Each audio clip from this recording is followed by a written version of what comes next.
Hello, my name is Mayra Cervantes from Dove Science Academy, Oklahoma City, Oklahoma, and today I'm going to be explaining to you on how the chain fountain works.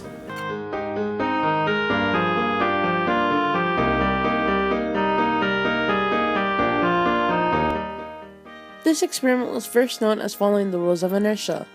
But if inertia were causing the flowing fountain, the chain would be stationed at the top of the pot.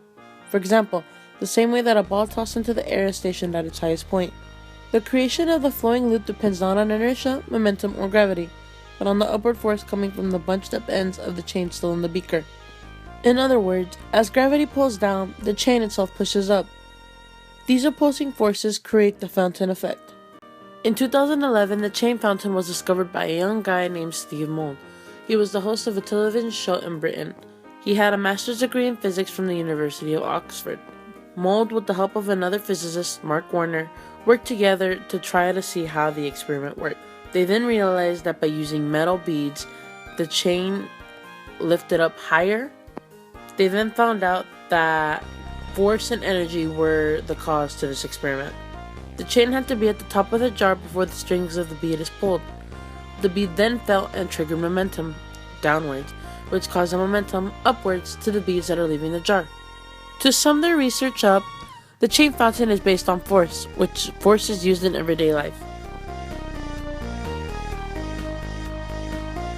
For my ELA component, I decided to choose a chain fountain, and throughout the duration of my project, I decided to create a narrative essay. I started with choosing the project and managed to search many websites to try to gather a bit more details and information about my project. I had many unsolved questions and I was waiting for them to be answered. I finished my online research and went out to buy my materials. Originally, my project included 500 milliliter beaker and about 50 meters of beads. My teacher then told me that I didn't have to use a specific object. I decided to have some fun with my project.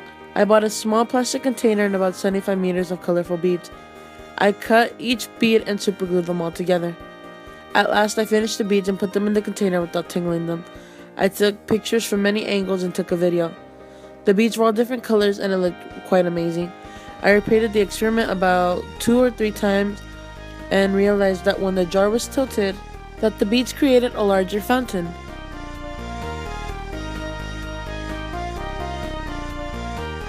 Thank you for watching. If you would like more information, please click on the links below. And this is a video from Dove Science Academy.